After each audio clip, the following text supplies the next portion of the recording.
yards from the flag. What would you say is the key to a good wedge game?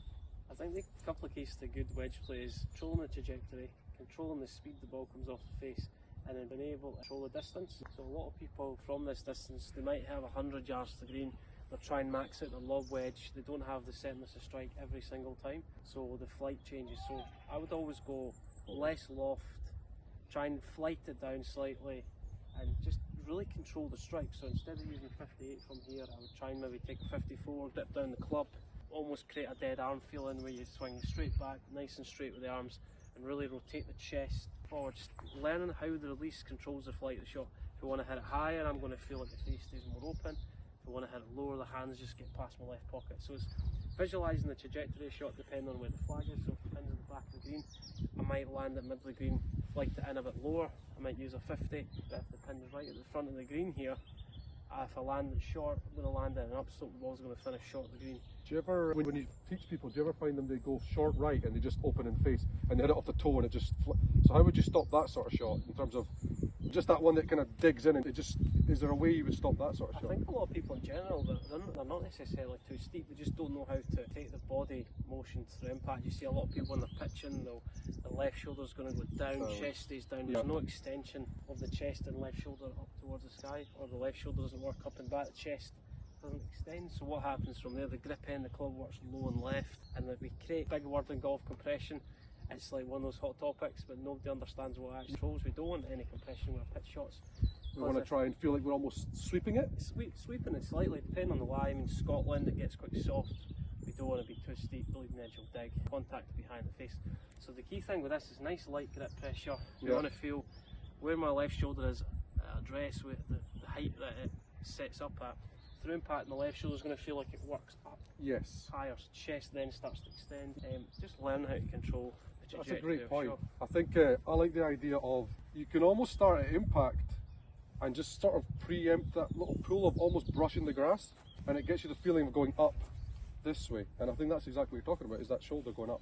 So absolutely. So leading with the left shoulder going upwards. A lot of people struggle with their shot is because they're not very good at taking distance off. So everyone is enamoured by distance nowadays, but they forget how to control the finesse shots, the artistry, hitting a 50-yard shot, a 30-yard shot, a 40-yard shot, and just taking a bit of speed off it. So the best way to learn how to control the flight is play golf when it's really windy. So swing softer, take spin, take loft off the club.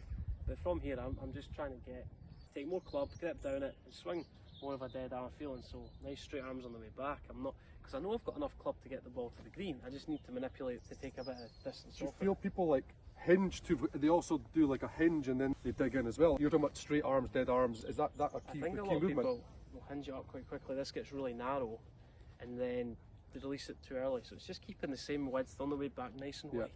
And in a gentle rotation, it's much easier to take. Instead of trying to max out your 58, your 54, you might hit the middle of the face 2 to 10 times. Make the game easier, take less loft, learn how to control the trajectory, take a bit of distance off it, a bit of feel. So take the speed off it, lengthen. Slow your swing, not slow your swing down, but a little bit softer movement, not so fast. So take less club, or take more club, so instead of 58, 54, and just carry it shorter, less loft will make the ball come off faster.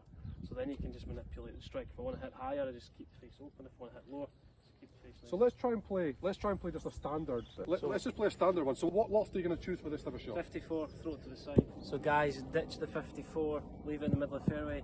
We're in 5, so somebody might pick it up, put it in their bag, or they might sell it on eBay. So you're going to get down the club, ball in the middle, hands just leaning forward. Yeah. And then half a backswing, nice gentle rotation, and then a gentle rotation, chest forward. I'm just going to try and play a lower run shot. Go for it. Hands ahead, soft back, soft through. Yeah. I like that. That's quite a low driving shot. It kind of goes low, it bounced on, it skipped on.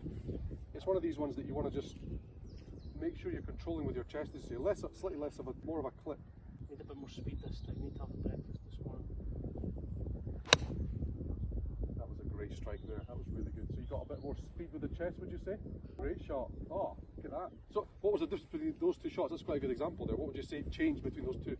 The second one I was warmed up more.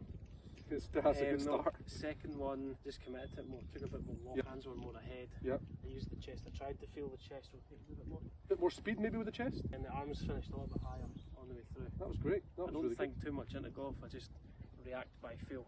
So don't make the game complicated, make it relatively straightforward. What about you? What would you change? Would that be? Yeah, I would say absolutely right. I think speed is absolutely key. You're absolutely right. Yeah. Just getting the speed from here of the chest turning. So rather than using shoulders or even legs sliding and dipping, you've got to almost stay quite tall with your chest, right? So you're really turning towards the target. If we go that way, so I kind of like this one arm swing where you practice with just your right hand, and you're starting to feel the weight of the club almost. Does that make sense? So sometimes you can get a little bit bogged down in trying to hit the ball, rather than just swinging the golf club with your arms and your body. Just lengthening the arms, nice soft arms, lighter grip pressure, and then just see if you swing softer, you've got more chance of hitting the middle of the club face. You want to bring the club back to the optimal loft impact.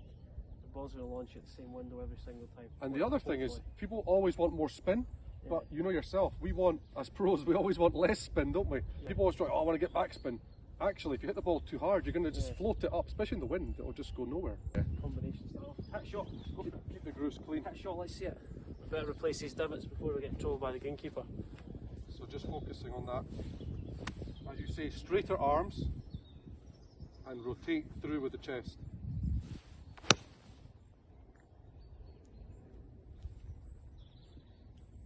Good shot. It's a fraction heavy, but again, you just need to keep working on that strike and it'll start to improve. It'll do the job.